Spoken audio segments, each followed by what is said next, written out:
Welcome in, everybody, to the Pack a Day podcast. I'm your host, Andy Herman. You can follow me on Twitter at Andy Herman NFL. I am once again joined by the one and only Ty Dunne. You can find him at Ty Dunne on Twitter. You can find him at golongtd.com.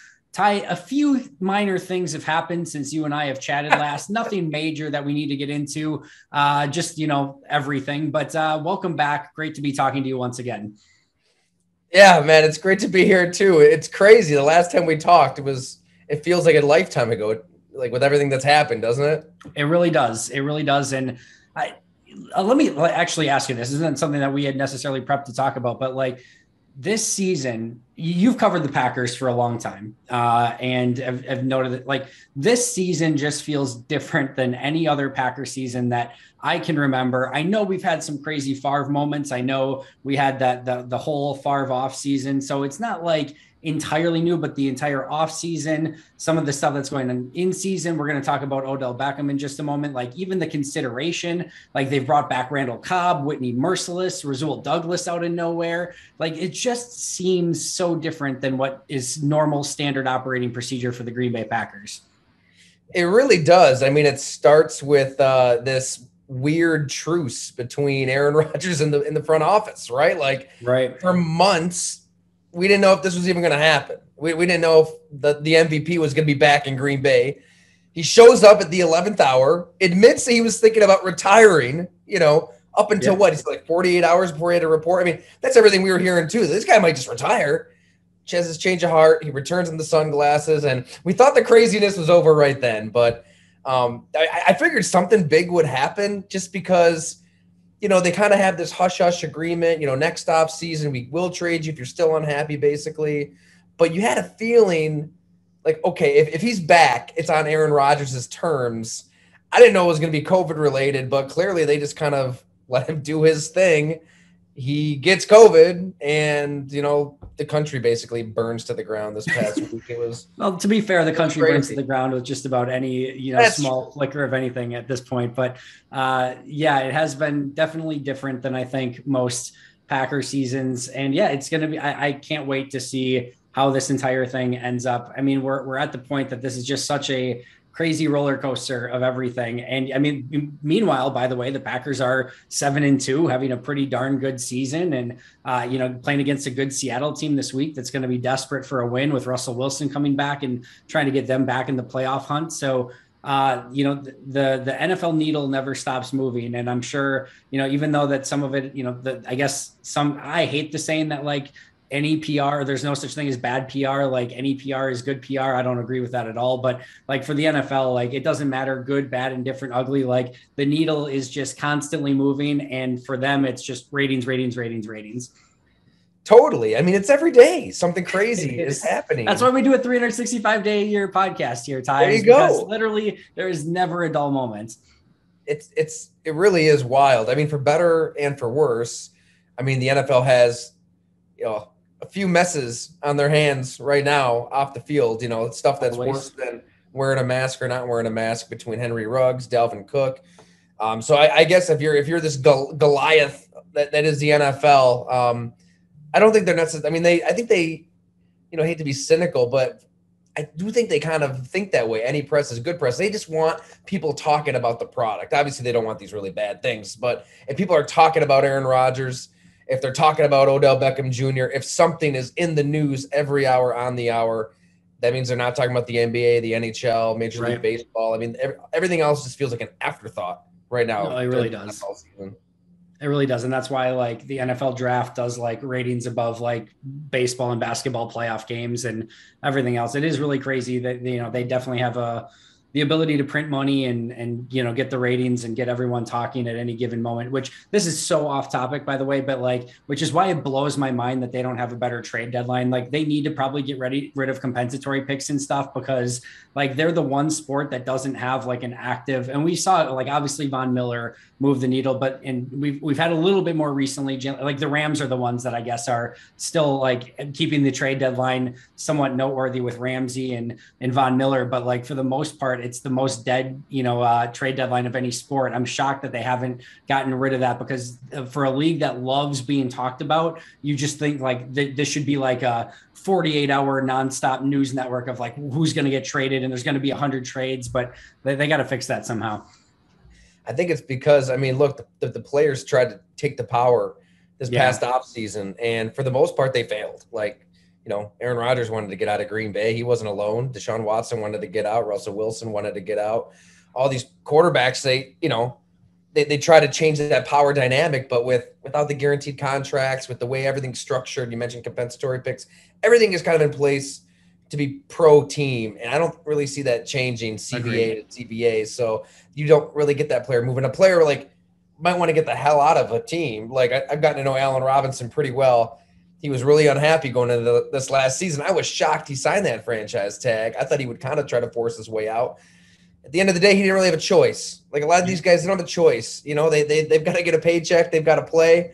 And that's why when free agency comes, I hope everybody out there is pro player. I know I am. Like, absolutely. They're the ones out there risking CTE, breaking their legs, bleeding from their skulls, like it's just twisting get everybody you can. It's the most violent game on earth. It is crazy. I'm a 1,000,000% pro player. I hope, always hope everyone gets paid. Always hope everyone turns out to a Hall of Famer. Unfortunately, it doesn't end up that way. At the end of the day, the NFL is the casino, right? They're the house, and the house always wins, and they've got everything sort of stacked in the CBA negotiations and all of this stuff. But no, the more the players can, get some of that empowerment, I think ultimately the better. But let's get back on track, because we've got to talk some Odell Beckham, because as we're recording this, and again, I mentioned this yesterday when I talked to Rachel, as people are listening to this, maybe Odell Beckham's a Saint, maybe he's a Packer, maybe he's a Patriot, who the heck knows? But as we're recording this, we have no Odell Beckham news. The most recent news said that this still could be a couple days before we learn something. We'll see if that comes to fruition or not, but just thoughts off the top of your head, Odell Beckham to the Green Bay Packers, yay, nay, maybe, possibly. What are you thinking? I know his dad put out that video. If you were to watch that video, you'd say, dude, he is getting wasted away in Cleveland. How Baker Mayfield can't hit the broadside of a barn. He's not even seeing him. I don't know. I try to watch a lot of Browns games. They're a fun team to watch. I mean, they're throwback right now with the way these defenses are playing with two safeties back. I mean, they're a team capable of just pounding away and pounding into submission 12, 13, 14 plays at a time on a drive. So I kind of like their brand of playing. I didn't see much out of Odell Beckham. I don't think he's nearly what he was. He's not really getting separation. Maybe, I don't know, maybe he would be rejuvenated with a different quarterback, a Hall of Fame quarterback. If he's willing to go to Green Bay on a minimum contract, I'm sure the Packers would take him. I would think he wants more than a minimum contract right now when he's saying he wants to take his time a little bit and mull it over. I don't think he was blown away by anything. So it's kind of this game of poker, and the Packers are just going to, stay put. I would be shocked if they wanted to throw a lot of money at Odell Beckham Jr. Yeah, I mean, maybe he's rejuvenated, but with what we've seen the last couple seasons, it wasn't a lot. He wasn't very good. Yeah, I think Andrew Brandt had in the article, fantasy GMs like, Odell Beckham better than actual GMs. I'm in the same mindset. I think sometimes, listen, in most of the scenarios, not always, but in most, there's a reason they're available, right? Jalen Smith is such a perfect 1A example of this, of like Jalen Smith gets cut, and there's a reason why Dallas was willing to take a cap hit. Now, I know he had the medical waiver and some things like that were played a part in that, but there's a reason Dallas was willing to take that cap hit and let him go. And of course, everyone sees Jalen Smith on the market from a fan standpoint and is like, dude was a Pro Bowler. Dude was a second-round pick, stud at Notre Dame. Like, he's probably like an 85 in Madden. Like, I want that guy on our team. You go back and you watch his tape in Dallas, and you're like, not so sure about that. Not sure that that's exactly what you want on the field. And then, of course, he comes to Green Bay. He gets his 25 snaps in Green Bay, looks the exact same that he did in Dallas, and lo and behold, Green Bay releases him a week later. No harm, no foul. I like the fact that Brian Gutekunst explored it, that they played him his 25 snaps, figured it out, quickly realized, nope, doesn't got it, and they move on. But with Odell Beckham, I think there's some of that, not to the same extent as Jalen Smith. I don't think it's that, but I do think there is some extent where the idea of Odell Beckham is much better than actual Odell Beckham at this point. Now, again, like you said, minimum salary, free agent flyer, dude looking to rejuvenate his career with Aaron Rodgers, win a Super Bowl ring potentially, and then, sort of reshape his image and maybe try to get a big deal in the offseason. Sure. I mean, again, potential low risk, potential high reward. I get it. But I do think that there are some things that as a GM, you still have to sort of sort out as you're going through whether or not you want to sign him. I mean, the comp that was thrown around today, I do see Andre Rison, right? I mean, that's the dream scenario.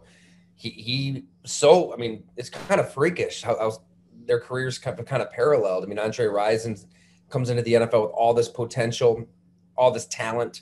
He shows this talent. You know what I mean? I mean, he had some really good years, especially with Atlanta there when they're throwing it all over the place. Jeff George. So, they bring him in and they had no choice. I mean, they were just decimated by injuries. Then they were down to like Terry Mickens and Don Beebe in a game against the Lions, I think, that year. Don Mikowski was the quarterback for the Lions that game. But they had to do it. They needed a body, they needed a talent, and he makes maybe the biggest play, the most important play for the team the entire season. Which I'm sure this, Andy. Like him and Antonio Freeman were like messing around on that play, right? They screwed up the placement. They were supposed to be swapped. I mean, if Odell Beckham Jr. gave him that for 1 year and then got a big contract somewhere else, you take that in a heartbeat. He does come with a lot of baggage. I mean, that's what everybody says. It's a lot to take on, and do you necessarily want that if you're Green Bay? You do have a good thing going. If you throw in that personality, I don't know. I mean, maybe he'd be committed. Maybe you're able to get that talent without the baggage, but there's a reason Cleveland is moving on, and there's a reason they were better with him off the field than on it. Any other season, I'd be like, whatever, not do it. Like this season just feels so ripe for Odell Beckham. Like it just feels like the right Packer season, the right player at the right time with the right amount of drama. Like just why the heck not at this point? Like just put him in that locker room. Who cares? It's interesting though. Andre Rison, I don't know, maybe you've looked at it already. Care to guess how many receptions he had in the regular season, yards, things like that for the Packers? He played 5 games, Not 4 many. starts. What, like 15? It wasn't 13, much. 13 catches, 135 yards and a touchdown in regular season. Obviously, as you mentioned, massive catch in the Super Bowl, which that everything pays for itself at that point. You don't care about anything else. That could have been his only catch of the season and it would have been worth it. But just interesting. And interestingly enough, too, the very next season, 30 years old in Kansas City, goes 72 receptions for 1,000 yards and 7 touchdowns. Right. Like I don't even remember the Kansas City Rising days, which by the way, he was there for 3 seasons. This did not intend to be a Andre Rison stat show, but it's fun always going back. To have him at Go Long. I was going to do a sit down with him. He was in Buffalo and our schedules didn't align, but hoping to talk to him soon. So if there's anybody out there that wants to hear what Andre Rison is up to, Go Long TD. Well, we should get him soon. It's also crazy to see like the players who randomly had a season with the Oakland Raiders or with the Raiders in some capacity. He had a season, of course. Jerry Rice had a season. You had the James Lofton, right? Like Jordy Nelson, of course. It's just like everyone like ends up with like a random season with obviously Randy Moss, like arguably some of the greatest wide receivers of all time have a random season with the Raiders for whatever reason. So we're all over the place today. Let's go back to Packers because I know you did such a great job on your article about Jordan Love kind of during the offseason and while everything was going on. Obviously, I want to hear your thoughts on what you saw and what I think is an incomplete game from Jordan Love and the fact that there was so much that was sort of collapsing around him at the same time he was making his first start. But what were your takeaways from that first start from Jordan? Game operation, not good. I mean, we all saw it. Right, just basic stuff that he hasn't done in a live game. You wondered because he's just been practicing on the scout team. Not even with his receivers, not even with Devontae Adams. Let's not forget Devontae Adams was skipping OTAs too, and then this week up to the game he practiced once. So you have no chemistry with your number one receiver at all. It showed, but the game operation stuff I think is what stood out where he's not really aware of the play clock as he's walking up to the center. Obviously, it's snapped, just stuff like that. Maybe there's a blitz coming off the edge and you can watch it during the game. It's like, dude, bring in a receiver, bring in somebody to just help yourself out. But where does the blame fall, right? I mean, I tend to want to put it more on Matt LaFleur, and he, to his credit, took the blame. I don't know why you get away from A.J. Dillon. why you get away from Aaron Jones. They combined for 20 carries. They should have combined for 40 carries. If you make those 2 field goals, it's a totally different game too. But yeah, I mean, I think you're encouraged by the way he turned it on in the fourth quarter, when everything is going terribly and his back's against the wall. I mean, he was backed up on his own 4-yard line after a penalty that one drive, takes you all the way deep into Kansas City territory. It's a jump ball. Devontae Adams gets a hand on it. Not a great throw, but you get the ball back. You get another 4th down. You convert it. You score a touchdown. There's enough there. I mean, he's got an arm. He's got some athleticism. I think you can see why they took a chance. They're never going to be picking in the top 5 and top 10 if you're the Packers. Right. You're never going to have a shot at that quarterback. So the logic, as we've talked about on here, I think was sound. Like, you see a little decline, not a lot. A little in 2019 in Aaron Rodgers. He's getting up there. He's a different dude. You like Jordan Love. Let him sit for a couple years and see if he's ready by 2022. So you can go both ways off of that one game. We'll see more of him. Maybe we won't. I really don't know. As people are listening to this, we don't really know what's going to happen with Aaron Rodgers this week. But if it's just that one game, it's a tough call. You know what I mean? The deck was stacked against him in a lot of ways. Arrowhead, they're blitzing the hell out of you. The coach isn't doing you any favors. You got no chemistry with your receivers. Like, if he has a full training camp to work with these guys day in and day out, is it better? Yeah. But he's also a year and a half into this thing. You'd think the game operation stuff would be better. I'm going to die on the hill. I'm going to stay right firmly on that hill that he can be good, that there's some stuff to work with in him. And you referenced that article. I think as much as anything, the reason I thought Green Bay should just trade Aaron Rodgers is that was a golden opportunity there to take whatever you wanted. Right. Picks, players. If Trey Lance is getting you 3 firsts, what in the heck is Aaron Rodgers getting you? Because I figured this is last year. It's you don't know what the situation is going to be the next offseason. You don't know what his trade value will be next offseason is. And if you just get behind Jordan Love, maybe you can transition from one era to the next.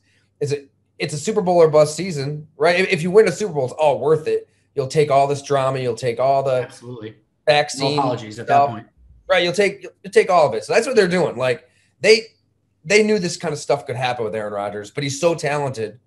They figured, all right, whatever. We're just gonna roll with you. Do whatever the hell you want.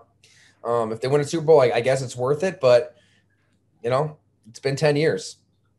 Yeah, there's a couple things I want to go over. The first is the game operation, because I think that is something that is so easy to take for granted when you've had 30 years of Favre and Rodgers. Like, it is so insanely easy to just go, to watch those guys and make every check, get everyone aligned up the right way. Oh, they're bringing a guy off the edge. All right, I need to do something. All right, they're blitzing right. I'm going to run left or set up a screen. Like, there's just so many of those things that, because of their experience, that you don't have to really think about as Packer fans for literally 3 decades, pretty much. Yeah, you had to worry about a little bit with Hundley here and there and Scott Tolzien when they made a spot starter thing. It showed, like right? Those guys. Exactly. 1,000,000%. Right. And they struggled in those games, understandably.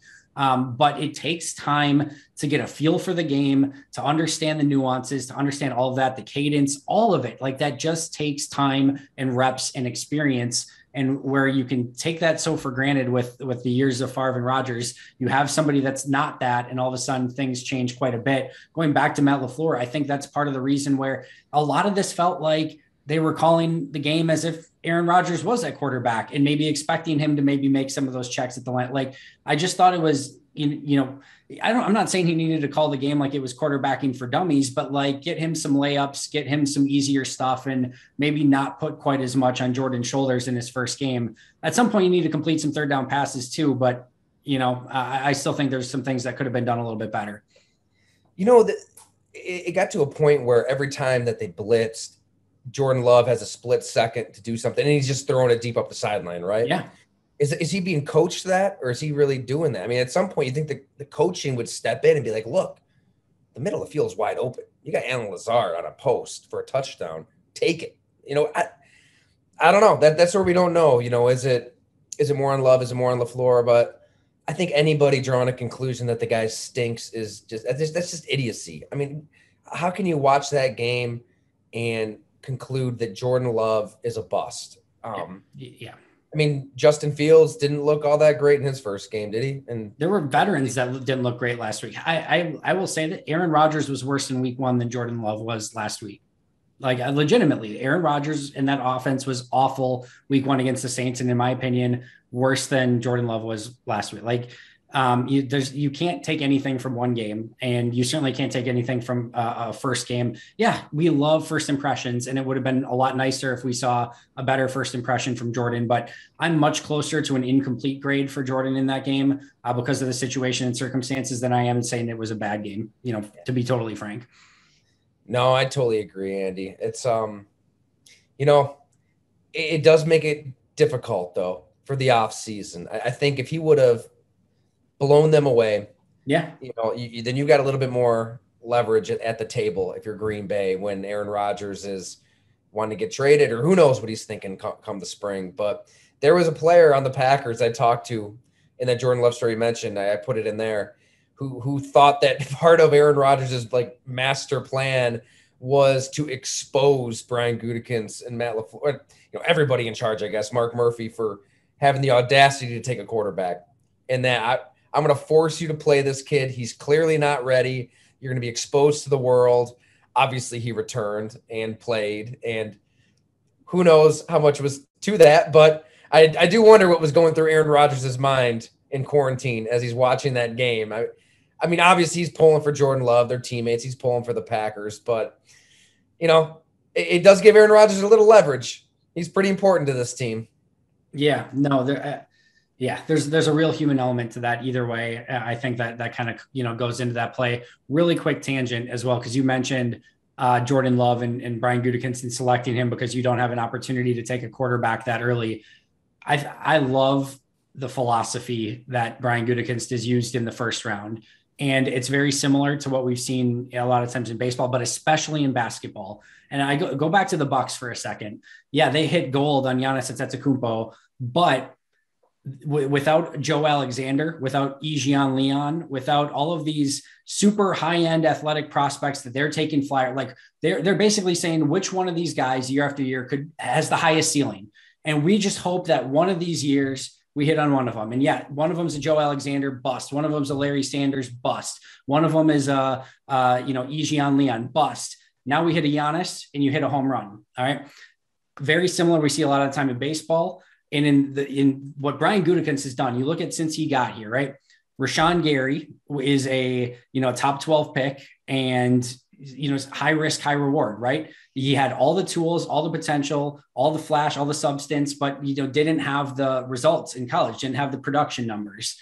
He's now making a name for himself, but that was a high risk, high reward home run swing so far. Seems to be paying off pretty well. Jair Alexander, I would argue very similar. Yeah, he's undersized. You might match him up against an Allen Robinson. He might get mossed his entire career. You might end up with a Ahmad Carroll 2.0, but we think he has the raw coverage skills to be one of, potentially an all-pro corner in this league. It is a high risk, high reward, barely 5'10", almost outside of their thresholds, probably outside of their thresholds draft pick. He swings for the fences anyway. He hits on Jair Alexander.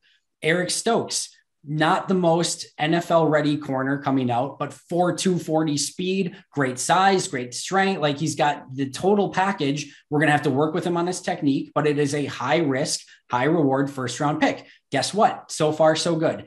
Jordan Love, same exact thing. I don't care that it's a quarterback or not. This is a massive home run swing. And guess what? If Brian Gutekunst hits on 3 out of the 4 of those, if he hits on Rashawn Gary, Jair Alexander, Eric Stokes, and misses on Jordan Love, and those 3 end up being the players that we think they can become, that is a masterful 4 seasons in the first round, even if Jordan Love busts completely. And oh, by the way, he's still a lottery ticket that could pay off at some point and could ultimately be the starting quarterback for the Green Bay Packers at some point in time. So the philosophy is, and I love it even more in the NFL because you have 6 more rounds after that to do your meat and potato stuff. Well, all right, well, let's get the best player available. Let's do this. But in the first round, we're taking home run swings. We're going to try to get all pro players that are going to be guys that change this franchise. And I love that philosophy. And it's the most important position in sports. Yep. You know what I mean? He could miss on Jordan Love, but if you hit, 50 years of just amazing quarterback play. Right. A half century of just having amazing quarterback play. Like, they like the fact, I think, at Utah State that all of his starters had graduated and everybody's getting hurt and he's having to improvise and make all these off-platform throws. And it wasn't always pretty, but it's kind of the NFL. Like, it's not going to be pretty in the NFL. It's not going to be a clean pocket. You're going to have to move around and improvise and get creative. And that's something that Tua Tagovailoa didn't have at Alabama. When he's got all those 5 stars all over the place and guys are wide open and the pocket's clean, I like that risk taking at quarterback and that kind of talent. And we'll see. Like, I think you have to let this play out a little bit. You know, I mean, not to race too far ahead, but if Aaron Rodgers like has to get out of Green Bay and you have to trade him, you could always, acquire another quarterback. Veteran, another young guy, somebody have a competition. I don't know. Who do you want? Like, what receivers were available? Brandon Ayuk, I guess he was taken ahead a lot, but he can't even get on the field in San Francisco. And here's the other thing, right?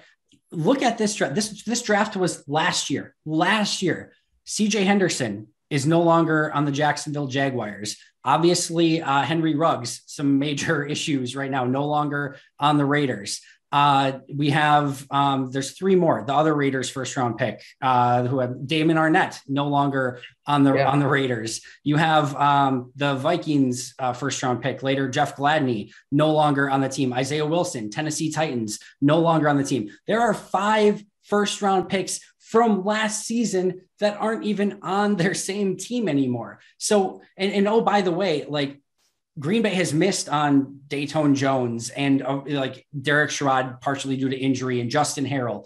That doesn't tank your franchise. Everyone's going to miss on some first round picks from time to time. And 5 of them from just last year are no longer on their team. 3 of them out of the league right now. So yeah, you know what, maybe he doesn't turn out, but there was a very high amount of reward in that potential pick. And like I said, I don't think I have to go over it anymore. I love the philosophy. Even if they take the home run swing and you took a home run swing, and I'm cool with it. Totally agree. Take the swing or trade your picks for the Von Millers and the Jalen Ramseys of the world, right? Trade them for studs.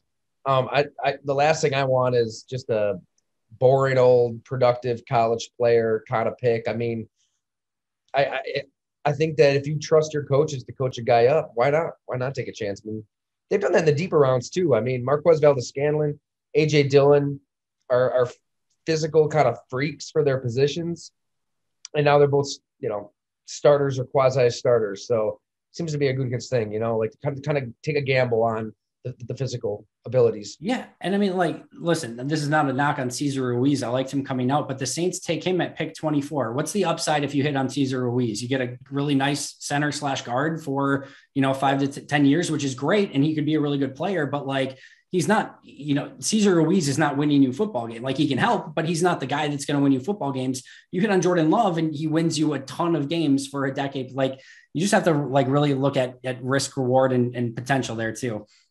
I think if you have like 3 studs, if you have a stud at each level, I mean, you can beat anybody. Look at the Titans defense. I mean, they couldn't stop a nosebleed last year.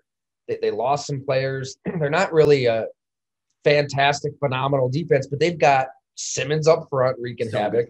They did add Bud Dupree. He's getting healthier. He could be an edge rusher that disrupts and stuff. And Kevin Byard on the back end, you've got yourself a team. I mean, you've got a team that is going to make the play when you need the play, and you kind of fill in the rest. I think that's what Green Bay, if they can get to that point where you just have 2 or 3 playmakers, you can pick up the Rasul Douglases and Devondre Campbells and get by, really. So go for it. Swing for the fence. I totally agree. Let's pivot right there, because you talked about the Tennessee Titans. You just did an article recently at golongtd.com, and it kind of was, who should be panicking at this point? You look at the AFC is crazy right now. They have 9 teams with exactly 5 wins, 11 teams with 5 wins or more. That conference is going to be insane to finish the season and see who gets all of those playoff spots. In the NFC, meanwhile, you've only got 6 teams that are above 500, which seems crazy too. But who needs to panic right now? Obviously, you don't have to give away the whole article, but what are some teams that maybe you're a little concerned about right now? You know what? I'm going to go with the hometown Buffalo Bills. I think I don't know if it's time to like slam the panic button, but you're looking in that rear view mirror you're taking a look at Bill Belichick and whatever hoodie he was wearing into that game. It's quite the hoodie. The Bills aren't in a good place right now. I mean, their line is not very good. They were only okay last year on the offensive line. I mean, they weren't that great. And then they kind of ran it back. They re-signed Feliciano. They re-signed Darrell Williams.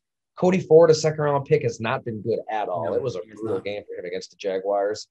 So that doesn't help. And then the receivers aren't really getting separation. You know, last season, everything came so easy for them. But you watch a Bills game, and Stephon Diggs is good, but he's not like elite. And they have no run game. They're not trying to run. Brian Daboll ran the ball 9 times to his running backs in Jacksonville. And so, yeah, I mean, and then Josh Allen, they're paying him to rise above this all. $258 million. You know, you expect him to beat the Jacksonville Jaguars, even with a bad line and receivers who aren't maybe as great as we think and the bad play calling. And he couldn't do it. He had some backbreaking mistakes. So he did. I think you're a little worried if you're Buffalo because it's a marathon of a season. And Bill Belichick knows how to run that marathon. He knows how to get his team peaking at the absolute right time. That defense, week in and week out, they game plan for quarterbacks unlike any team in the league. I mean, you see what they did to Tom Brady, even to Dak Prescott until that game got away from him a little bit. I think they'll be able to fluster Josh Allen in the Bills with where the Bills are right now. And then Mac Jones, they just got to keep opening up that playbook a little bit more and a little bit more, and they can win with him. So they're a half game back. I'd be worried if I was Buffalo. I mean, that's an indictment on coaching too. Like to go down to Jacksonville and, you know, Shaquille Griffin is saying it looks like you don't even care. I mean, it doesn't get worse than that. That's pretty damning. That's on Sean McDermott. No, it is, which is surprising too, because he's been a pretty good coach up until that point. But, you know, I'm going to piggyback off of yours. And I think you mentioned earlier the 2 high safeties, right? And it's, you know, kind of taking the league by storm. Everyone's playing coverage, 2 guys over the top, not allowing any team to really kind of take, or get those explosive plays. Let's put it that way. You know, you look at how Patrick Mahomes and Josh Allen are responding to that. And I think what we're seeing and really the juxtaposition of how Tennessee has gone about things. I know they didn't have Derrick Henry this past week, but man, if you have the ability, look at like the Browns this past week and when they're healthy and Nick Chubb gets going and things like that, like if you have the ability to run the football and, you know, get that safety out of that 2 high shell and bring somebody down in the box and then have a Patrick Mahomes or a Josh Allen or an Aaron Rodgers or a Matthew Stafford or whomever to take the top off of that defense, I think more now than we've seen in a while, that balance is so important. And you mentioned the Bills not wanting to run the football. We've seen Andy Reid be very stubborn and not wanting to run the football. We've seen Green Bay from time to time, even this past week, like Jordan Love should not be throwing more than the amount of carries that Aaron Jones and AJ Dillon combined for, right?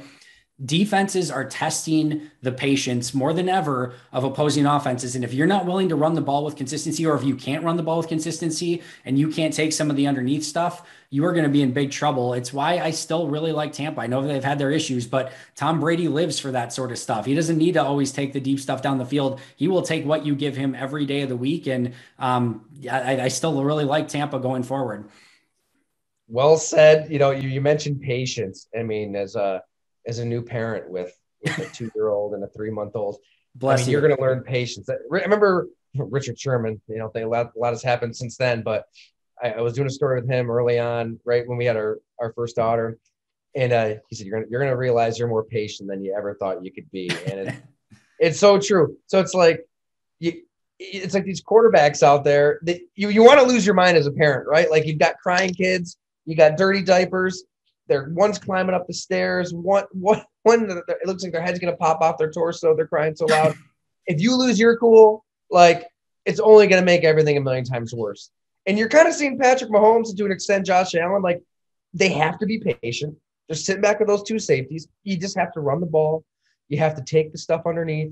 You have to work your way down the field ever so patiently. And Patrick Mahomes, the way he plays, it's like he's yelling at his kids. Like he just can't take it. He needs to make that big play, and it's costing him. You know, every game he's got 2 or 3 throws. It's like, what are you thinking? What are you doing spinning around and just chucking it right to a guy? It's probably on Andy Reid too. Like he doesn't like to run the ball. He's been allergic to running the ball most of his career. So between the 2, they got to figure it out. I mean, he's so talented. I think he will. But I think this is why you're seeing teams like Cleveland, Denver. They are that steady parent, right? They're going to be okay running the ball. And you know what? When they bring that safety down, what happened? Baker Mayfield hit Donovan Peoples-Jones deep for a 60-yard touchdown. Teddy Bridgewater hit Tim Patrick deep for a 44-yard touchdown. Like, they've got quarterbacks that are good enough to hit that throw down the field because you have no choice but to stop their run. I kind of like this NFL, honestly. I love it. You know, it reminds me of the 90s, like what we grew up on. It's good for the sport to see running backs matter. The NFL is cyclical, and as soon as everyone is all spread, somebody else is going to go power. And then, because every defense is countered, everyone's spread and passing attack with, 240-pound edge rushers and 215-pound linebackers, and everyone's built to play the pass. And now somebody like the Tennessee Titans, for example, bulks up and has a superhuman at running back and says, oh, you guys have a bunch of undersized players. We're just going to run it right down your throat and good luck stopping us. And then a couple other teams say, hey, look at what they're doing. We want to do some of that as well. So then they do it. And then everyone bulks up on defense, and then everyone spreads out, and just the cycle goes on and on, for the rest of time. But that's what makes the NFL so great, is just when you think that somebody has it figured out, then everyone copies it, and then everyone figures out a counter, and you get back to, we'll be back to wishbone football before you know it, I guess. I hope so. God willing. Brandon Staley put it so perfectly in that clip that kind of went viral earlier this season. Like, running the ball, like, even if you have this elite quarterback and, you want to throw the ball 40, 50 times a game, like, it does something to the attitude of your team, and you are physically wearing down the defense. You're forcing them to get off blocks. You're forcing them to tackle. You're forcing them to play physical. You watch a Bills game, and those linemen, they're moving backwards all game, right? I don't like Sean McDermott's talking about needing to run the ball more this week. Okay, fine. You can call more runs, but I don't know if your linemen are conditioned to kick ass at this point, like to move forward and do the hitting. Like, you've done so much of the moving backwards to do the passing. As a lineman, I mean, you want to get moving forward. And I don't think, the Packers and Matt LaFleur get enough credit, even with Aaron Rodgers these past couple seasons, even with an MVP quarterback, they've stuck with the run. It's like he gets that. Like, he gets the effect that it has on the overall feel and emotion of the game, to run the ball, to beat a team down. You can take away their soul when you do that. And it doesn't hurt to have, A.J. Dillon with his 7.8% body fat, 250, crazy chunk thighs. Like, my God, just give him the ball more. Yep. You know who the Bills could use would be a Wyatt Teller at guard, who got a big deal this week. I know Brandon Beane's crowned is like this amazing, and he's done a great job. I mean, they drafted Josh Allen ahead of Josh Rosen. Maybe it ends there, but to trade away Wyatt Teller, maybe the best guard in football, not good. Not great. Every GM has a couple of those in their closet for sure. Want to end with this. You did a great job with your Don Majkowski article. Talk to our listeners and viewers a little bit about that and where they can find it. I appreciate it. Yeah, just go longtd.com. If you go to features at the top and scroll down, we have a 2-part series on Don Majkowski. Really good. He's from Buffalo, New York, Depew, just a suburb of Buffalo. And I had kept in touch with him via text over the years, and he just happened to be in town. Tragically, unfortunately, his dad had just passed away. He had dementia for a number of years, so they could kind of prepare for this. But he came back to just say goodbye, basically, and help his mom adjust. And invited me over to his home. It was dreary. It was raining. It was kind of a sad week for him. But we just sat down in his kitchen and talked for, God, I don't know, whatever, 2 hours or so. And he broke down like where he's at in life, and it just hurts because, this is a guy, I think, a lot of your viewers, they're so used to Brett Favre and Aaron Rodgers. And, these are 2 Hall of Fame quarterbacks that had so much success. But Don Majkowski, that 89 season, it's really good. He brought the fun back to Green Bay. They were 10-6. He was second in the MVP voting. He beat Joe Montana at Candlestick, like the Cardiac Packers. Like they were a fun, exciting team. And it seemed like Don Majkowski could be the guy that's going to bring the Packers back. And then really, that next year, he played 10 years on 10 one-year contracts, which is kind of crazy. The next year, he had to hold out. That was the only way any guys got any money. Gets to camp, takes a while to get going, suffers a shoulder injury. And it was really that injury more than the ankle that ended his career. But, we basically went through his whole body, all the surgeries, all the screws and plates, a lot of them, everything that's in his body just to get him through the day. His depression, he was really open about that. He went through a pretty dark bout of depression, and he's doing good. I mean, he always finds a way to get back up. That's the thing with Dunne is you can see some of the hits. You know, I embedded him in the story. There's one against when he was with the Colts against Seattle. I mean, his neck gets pile driven into the turf. I mean, he blacks out. He has electroshock. You literally see a team doctor handing him pills on the YouTube video. He missed one play. He finished the game. Jeez. And that neck, I mean, he just had surgery on it. Like the doctors had to go through the front of his neck for the vertebrae surgery, and they went through his sternum. They cut him open like a fish to get to his back too. I mean, they literally took his guts and everything out and set on the table to get through. It's a vicious game, and you know, it's pretty chilling and sobering when you actually sit down with somebody after the fact and hear what they went through. I think, you know, it's going to bring back to some nostalgia. There's some good times in there as well, but it really makes you wonder. I am a baby if I have to get my wisdom teeth out. If I have to be put under I can't even imagine some of these guys we hear, and it's so just they're like, oh, he's got a torn ACL. He's going to have surgery for that. It's like, oh yeah, no big deal. Imagine having surgery. Surgery's not fun. And it's just it's commonplace for these players. Are how many times do we just hear, he's having a routine scope, or he's just getting fluid drained, or there's so many things that these players go through on a week to week basis. That's just crazy, and how violent of a game it is, which call back to earlier, why we are pro players and hope that they can get as much out of this game as they can possibly get out of it.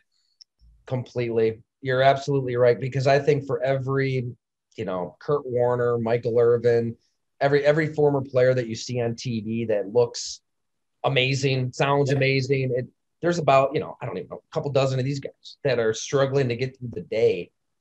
And, in this new CBA, Don Mikowski kind of led a lawsuit because a lot of the guys that were on this pension that were getting disability, it's all explained in the story. They were also getting disability. They qualified for the NFL disability, and basically it cut that out. And the Forgotten 400, Mikowski, Avion Kason, they kind of led this lawsuit, and it got dismissed by a judge. I think they might give it another shot. The NFL is kind of delaying it anyways till 2024, but it is crazy. Don did the math on it. It wouldn't cost the owners much money at all in the grand scheme of things to do these 400 players justice when they're the ones who really built the game up. So it's sad. It really is. Ty, we covered a crazy amount of topics. You're an absolute legend. Thank you so much for doing this. I always appreciate it. I'm sure I will talk to you in a couple of weeks. I'm sure everything will be hunky-dory and nothing will go off the rails in any way, shape, or form between now and then. But enjoy everything. Tell our listeners where we can find you and where we can follow you on Twitter. No, thank you for having me, Andy. I always love doing this. Appreciate it. And thanks for everybody for watching this. At Ty Dunne on Twitter, golongtd.com. Features, profiles, podcasts. Our podcast with Bob is a ton of fun. That's just for paid subscribers, so would love it if people wanted to check that out. What's really cool with that too is he does a McGinn memory where he brings up a story from the beat, from the 70s, the 80s, hanging out with Art Rooney or when Bart Starr was the coach and Forrest Gregg, just some hilarious stories from those days. It's been a good time. So if anybody wants to check us out, we definitely go Packers heavy over there. I listened this week. You're going to have to tell him he's got to move Chris Barnes on his rating scale up this week. Chris Barnes was awesome this week. So I think Bob had him at third. I think he was my highest rated overall player this week. So yeah, that's still pretty close if we've got 1-1 and 1-3, but you're gonna have to tell him to move him up a tad. But no, great stuff as always, Ty. Make sure to check out Ty at Ty Dunne. You can follow me at Andy Herman NFL. You can follow the podcast at Pack-A-Day Podcast. Make sure to subscribe if you haven't already. I'll be right back here tomorrow with Mike Wall. So make sure to check that out. But until next time, and as always, go Pack Go.